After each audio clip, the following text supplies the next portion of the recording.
Me anything for Linchpin Thursday, August 14th, 2025. Got the questions called up from the private Facebook group as well as the squads feature in the BTWB app. And I've got some shout outs, of course. So hope everybody's rest day is going well. I cherish my rest days. So, first one. First shout out. This is from Christopher RJ. I know that someone posts in here every day, but this stuff really works. It was a pretty good fitness weekend where I participated in several events at a local fair and set personal records on bench press, back squat, deadlift, and my 5K. That's pretty darn good. I would say that was a great weekend. Wow. Next shout out from Liam L.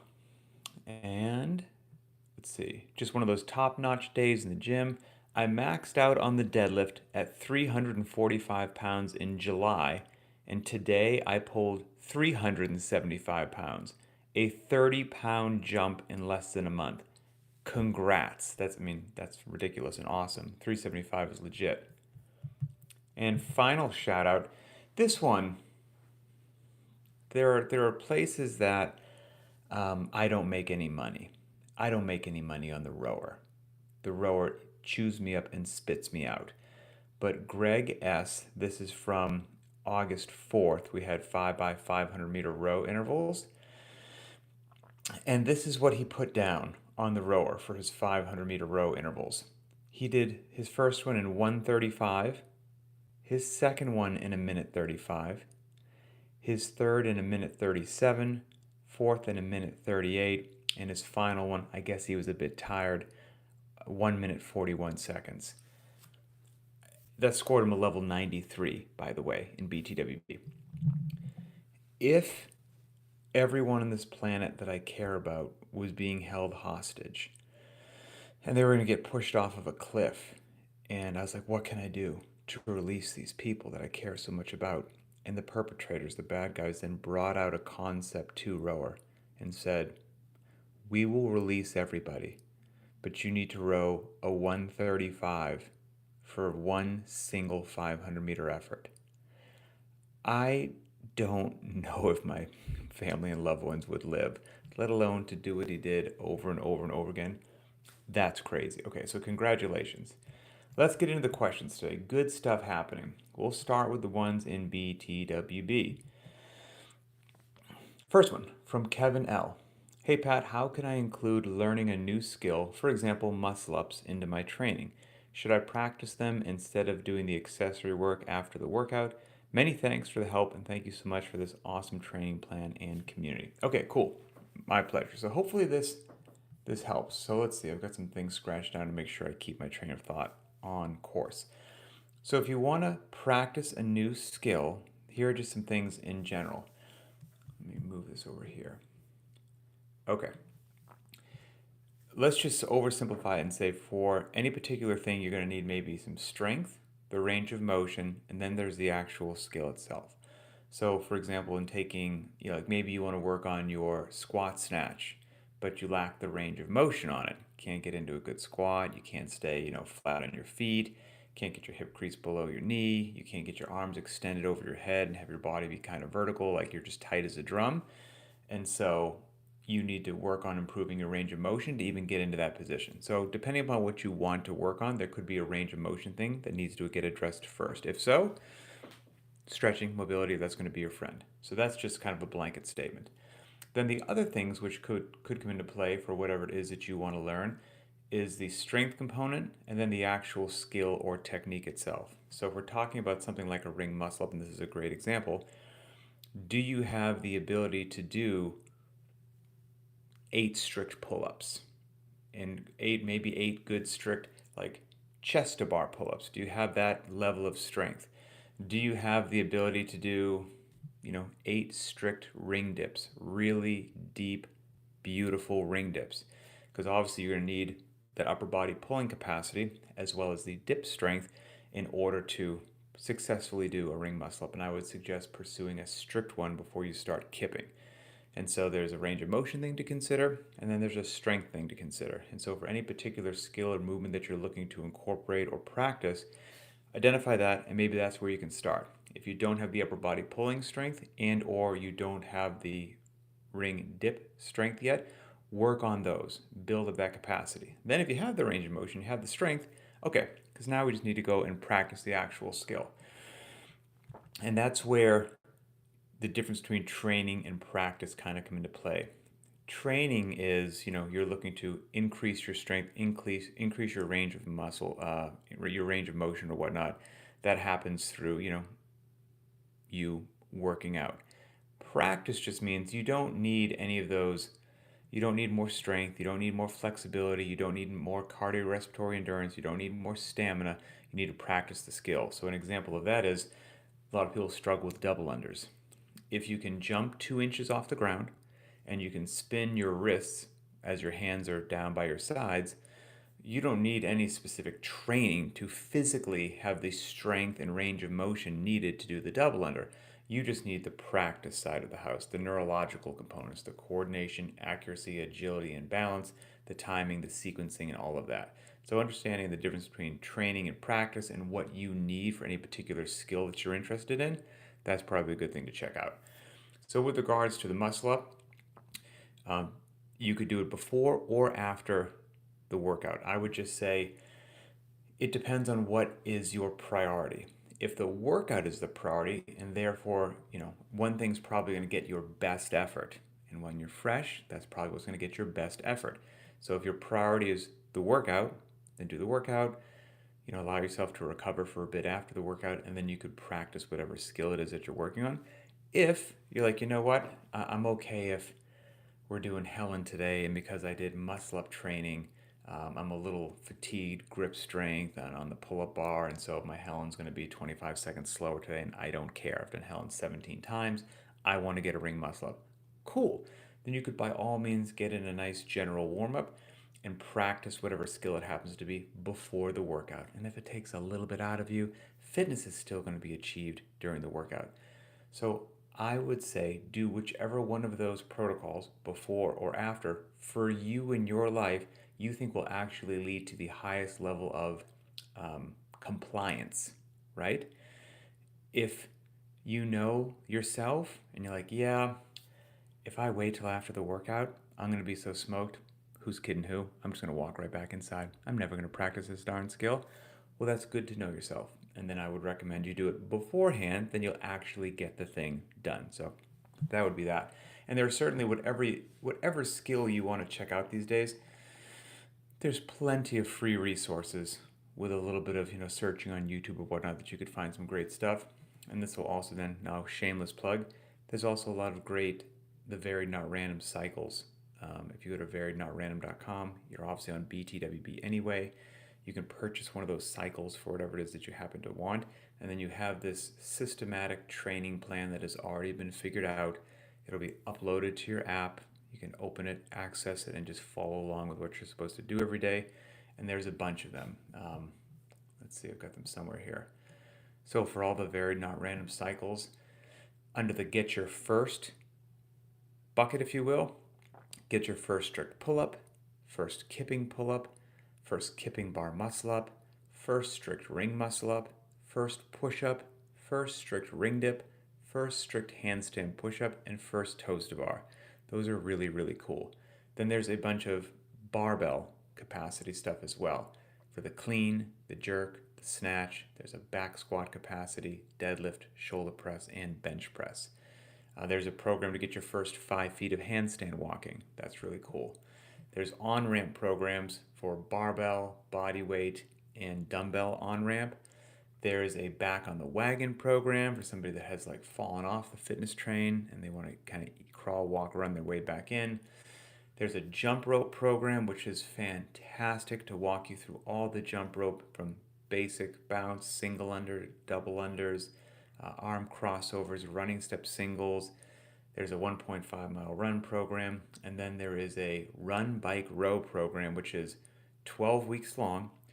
And you can choose whatever you want to do each day. You could do it just for the run, just for a bike, or just for a row, but each one of those options is given every day. So you could switch back and forth, and it's just 12 weeks of just conditioning on that stuff. So that's all on variednotrandom.com. You could probably also access those in the app. I would think from the home screen, if you hit those three lines in the upper left hand corner, then something's going to pop down. It's probably one of those pop down menus. But again, it's just whatever you want. You can also find plenty of free stuff out there as well. But that would be my recommendation. Okay, from Kyle L. Pat, what's your current relationship with HQ? Current thoughts on CrossFit as a brand, and also separating the fitness methodology from the sport. Current relationship, I would say, doesn't really exist, to be honest with you. I've got some buddies that still work there, and a whole bunch of people that I know no longer work there and have, either moved on their own accord, been let go, or, anything in between. So, not really much of a relationship, to be honest with you. And current thoughts on CrossFit as a brand. So, as a brand, I think we all know that, because CrossFit itself said this, that like the company is for sale again. So this will be whoever buys it will be the third owner. I don't know how that's going to go. That's just God's honest truth right there.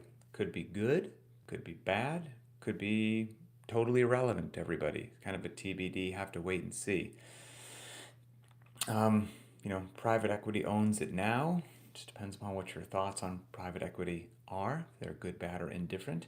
And I would tend to think that a similar group would be the sort of customer that buys an asset like that. So I would tend to think it's going to be another private equity group, even if they put a figurehead or somebody in that, to carry the flag or whatnot. Just the money and the capital involved, I would think it's going to be a large organization, which, it is what it is. A large organization has to make a profit, so I would think they're going to come in and try to find a way to decrease expenses and increase revenue, or else they're going to lose their capital. I think that's just like economics 101.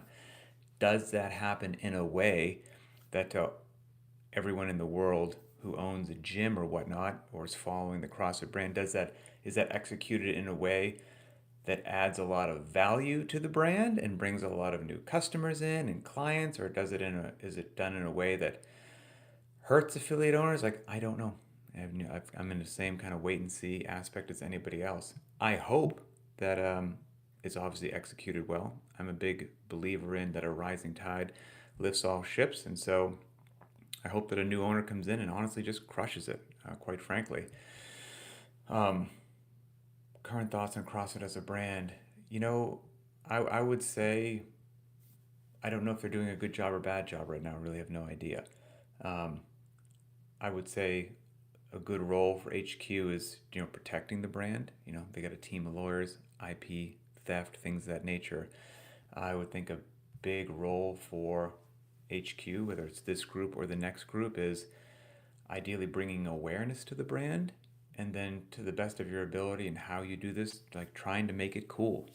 You want, when people hear the word CrossFit, it to bring positive thoughts to their head, not negative thoughts. They instantly would want to seek it out, try it, that resonates with something good.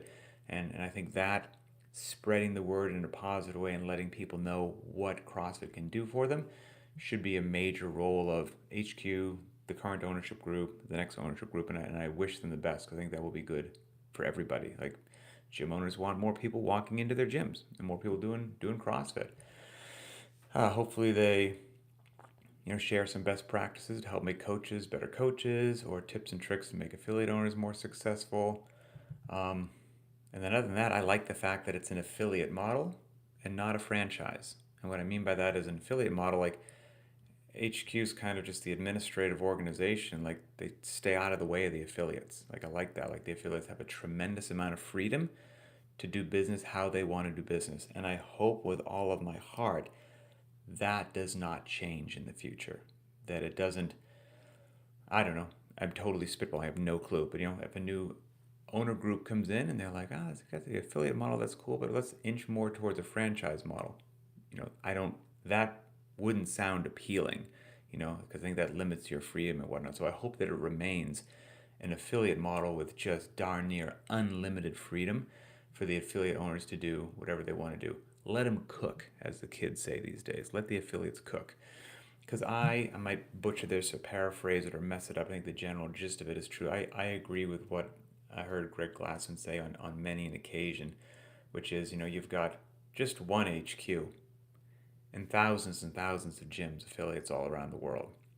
And so those affiliates are the ones on the front lines in the trenches every day, actually training people, actually seeing what real human beings are doing, what they're capable of, what they're not capable of, what works and what doesn't work. And so, playing with the methodology, innovation, new thoughts and ideas, establishing best practices of like getting people fitter, faster, and stronger from a numbers game will most likely come from those thousands of gyms actually doing it every day and not from the one administrative organization. And so I think the HQ's job is to just, again, let those affiliates cook, let them have fun, let them train people, let them figure out what works, and then give them the freedom to do that.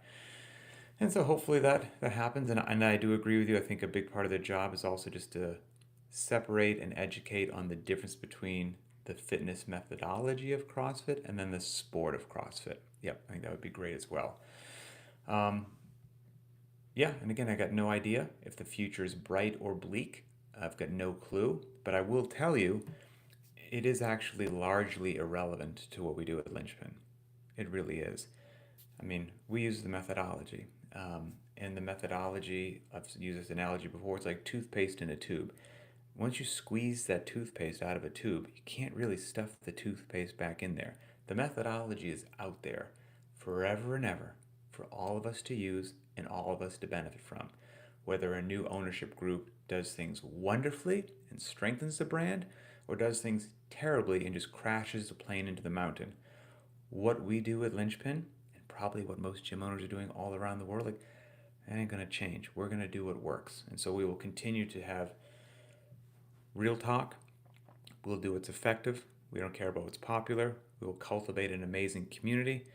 We will give people ways to be consistent and train intelligently so they can do this for decades. And that's going to be what we do. We're going to stay the course. Okay, let's see.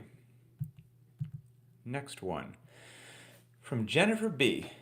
Besides following the programming, do you have any additional tips for preparing for Lynchpin Test 13, especially for somebody who has never done it before? I'm confident I can complete it because of the amount of running I did last year and because of the current programming, which is of course well tailored to prepare for it. But do you suggest tackling it after a rest day, for example? Do you recommend attempting a mini or scaled version at some point first? Any tips for best warm-ups to do right before the day or on the day of? I'm trying to organize a small group to get together to the track, and I'm amazed at how many people are interested in doing this workout. Thank you so much for all the time and effort you put into your thoughtful programming. I'm just getting back into CrossFit after 5+ years off, and this is the best investment I've made in myself for years. Wish I had found it sooner. Cool. Thank you for the kind words and support. Well, I mean, it kind of sounds like you answered your question. You said you feel that you can do it. So cool. So Lynchpin Test 13, for anyone who's unaware of it, we do it every September as a challenge. It comes out to 5 miles of running and 210 burpees. And like the prescribed version is wearing a weight vest, 20-pound vest for men, 14-pound vest for women. And it goes 400-meter run, 20 burpees, 400-meter run, 19 burpees, 400-meter run, 18 burpees, all the way down to 400-meter run and 1 burpee. And depending upon how much you get after it and how much this does or doesn't fall in your wheelhouse, it could take you, cooking would be below 60 minutes, like, somewhere in the 50s would be really fast, to it could take you, close to 90 minutes. We've had it take people a couple hours, so but I would say that 60 to 80 minutes is a lot of people fall into there. So let's see. And that we're going to do that in September. Let me call this up real quick. Maybe I can get that. I'm going to put out more information as it approaches, but let's see. It is going to happen over the course of like a 10-day window, that's when like the challenge is going to be live. It's hosted on BTWB, and during that, when it's live, you can submit your scores. I mean, heck, you could do it tomorrow if you want, and then just submit your score during that window. And the window where it's live is going to be beginning on Friday, September 12th, going through Monday, September 22nd. So the 12th through the 22nd of September.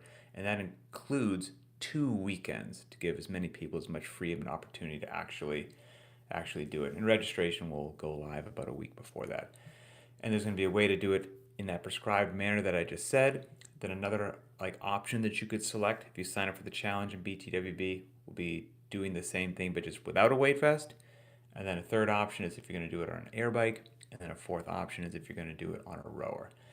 And yeah, that should be a blast. Let me get back to this thing here. And yeah, you can do it for free, or there's some swag this year. This is like metal or aluminum. And it's got the nice linchpin on one side. It comes with this. I don't know if it's an ornament or whatnot, but on the back, we've got just a gravestone that says Test 13 with a skull and crossbones. So you could hang this on something. You could take this off. You put a keychain on it. You can nail it to your wall. You could wear it as a medallion. You can do whatever you want, or you can do it for free. So it should be a good time, and I'll, as it approaches, let people know how to sign up. But I'll post that on social media. I'll post it in the private Facebook group, on my Instagram, and all that stuff. But you should be able to find it. And then I think you could always, if you're on BTWB, just go to those same 3 lines in the upper left-hand column, and then drop down menu, think with something that says challenges, and then it will say once registration opens, which is about a week before those dates that I gave, you'll be able to sign up for it. It's not, as far as warming up goes, it's nothing that complicated to warm up for because it's just running and burpees, which we do all the time, like countless ways. And so if you think about what works the best for you, if you're doing running or burpees, I would do that. Or you can just go back to any running and burpee workout that we have, look through those particular warm protocols, and construct something that works very well for you. Now, with regards to should you do like a small snippet of it, that's highly individual. Highly individual. It sounds like you don't need to unless you just want to get a taste for it, but it sounds like just on, from your capacity level, sounds like you can do it. And, depending upon somebody's ability, those 400-meter runs, we use the word runs, but who's kidding who? They're jogs. There might be walking involved in that, right? And that allows you to keep going. And then that allows you a bit more recovery than a jog or run would have. And then when you get back to the next set of burpees, you feel a bit more prepared to do it. The burpees for many people won't be just continuous, right? They could be, after one, you get up and you just go, oh, why did I decide to do this? This sucks. I don't want to do this. Okay, let's keep going. And then you just keep going, So there's these built in as needed, somebody with less capacity will run or jog slower and break up the burpees more. And somebody with more capacity will run faster and do the burpees at a quicker pace. So it's somewhat self-scaling. It's just, can you handle, are you at the level in your fitness journey to handle a total of 5 miles of running and a couple hundred burpees? That's probably the question right there. And if you do or don't decide to wear a weight vest. And then if the answer is no, that you're not ready for that level of volume, then your options are do it without a weight vest, right? And then another option would be to reduce the actual workout, scale and modify the workout, and do your version of it this year, and then see how did that go. And then when it comes around next September, make the appropriate decision. Are you ready to do it as is? Full volume, maybe without a vest, full volume with a vest, totally up to you. And you could do that in any number of ways. You could just remove the odd numbered rounds, right? Do 400-meter run, 20 burpees. Then the next is 400-meter run, 18, 400-meter run, 16. I mean, just doing that is going to remove a significant amount of running and a significant amount of the burpees. And there's infinite ways in which you could scale that or modify that as needed. So those just might be things to think about. Okay, the next question. The next question made me laugh, and I don't know if I have a good answer for it. It's from Steve G. He said, "Is wizard pepper the burn after a spicy workout, or is it the phenomenon of how CrossFit's variants can help you lift heavy and run fast, even though we don't train those in isolation every day?" Steve, you got me thinking, and I don't know if I can take credit for, first of all, to the uninitiated, there's just a lot of funny things that we say in Lynchpin on a regular basis, and that we've developed our own little nomenclature or sayings that pop up regularly, and wizard pepper is one of those. And it might be said that workout really brought the wizard pepper, that had some wizard pepper on it, or whatever it happens to be. I don't, I don't think I coined that phrase. I know I say some wacky stuff every now and then, but I feel like somebody else in the community said that or posted it, and then it came about, and then it stuck, and then I incorporated it into my lingo. I don't know if I can take credit for that. And who I really associate with it a lot, and I don't know if he just latched onto it or came up with it, but Chris VB, who lives near Disney, down there in California. And because he would just make some hysterical images that he would post in the Facebook group of like me wearing like a wizard's hat with like one of those pepper shakers or something, and it would be the wizard pepper for the workout and whatnot. But I don't think that I came up with it. I don't. But what is the wizard pepper? I mean, I think you nailed it. I think it's all those things. It's just our fun little shorthand term of wizard pepper is, it really applies to those workouts that just allow you to dance with the devil, right? Where you find yourself laying on the gym floor afterwards, looking at the ceiling, going, "What just happened? What was the license plate of that truck that just hit me?" That's some wizard pepper right there. Um, the traps that you don't see coming, the workouts that look innocent, and all of a sudden you fall into the trap and you just catch fire. And yes, you're also right. The astonishing results of the fact that we don't like squat or deadlift heavy every day, and then you see the numbers put up, and you're like, these don't make any sense. How am I squatting so heavy without like a dedicated squat cycle? How am I deadlifting so heavy without a dedicated deadlift cycle? Must be the wizard pepper. And so the wizard pepper is always kind of that term that's thrown around. But I'd be curious to see what the rest of the Lynchpin community thinks as far as the origins of that phrase. Okay, this one from Jake C. Also about Test 13. Is Test 13 programmed for the private track, or is it something optional that we do separately? So it will not be programmed as the workout of the day. It will be just an optional challenge for the many beautiful, psychotic fitness lunatics that walk the face of the earth. Um, and there is And so on that day, you probably wouldn't, do it. And since you have a 10-day window, you can modify your schedule if you do choose to do it from what day makes the most sense for you. And it is one of those things where, like, let's not lie to each other. It's 5 miles of running and 210 burpees. And if you choose to wear a weight vest, like, it's really hard. It really is. It's a grind, it's a slog. And I promise you that most people, over the course of it, they will have plenty of time to listen to the voices in their head of doubt, of self reflection, of why am I doing this? I could just stop and nobody would know. Um, it's a lot of time in your own head. But here's the thing, don't do anything reckless. Don't do anything stupid, right? Don't be negligent. But it's okay if it's just really darn hard. And it's supposed to be really darn hard. Anyone who works out, follows Linchpin, does whatever, like, the benefit of doing hard things, not only for your strength and conditioning, challenging yourself, but between the ears. There are some workouts where most of the benefit comes between the ears. Proving something to yourself, realizing that you can do hard things, maybe something that you weren't sure if you could do. I have a chance of failing at this, but I'm going to try it anyway. There's powerful, powerful benefits to doing things like that.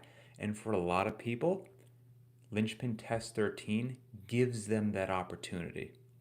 So Yes. And final question from Dora JT. I'd like some ideas as substitutes for deadlifts. I've had 3 back surgeries. First of all, Dora, I am sorry. 3 back surgeries sounds like 3 more than anyone would want to have. That's a lot to deal with. And while I was ecstatic at deadlifting 215 pounds a few weeks ago and then hitting 205 last week, it is not healthy for my back. What could be recommended to get close to the same stimulus and muscles worked without all the pain and suffering after? So, first of all, good for you. Good for you. So many people just continue to ego lift or continue to ignore signs from their body because I don't know if they feel pressure within themselves or social media pressure. Everyone else is deadlifting. I got a deadlift, or the deadlift is a foundational movement in strength and conditioning. Picking things up off the ground is mission critical. I can't even imagine stopping doing that. So I'm going to keep doing it even though it feels bad. So you're actually like listening to your body. Smart. This is going to allow you to train for years to come. It's a great choice. So here are just some things you can maybe pause and run this back to check out in no particular order that I think will help replicate the stimulus, keep you fit, fast, and strong, and all that good stuff. So the first would just be Romanian deadlifts. While similar, they're also different.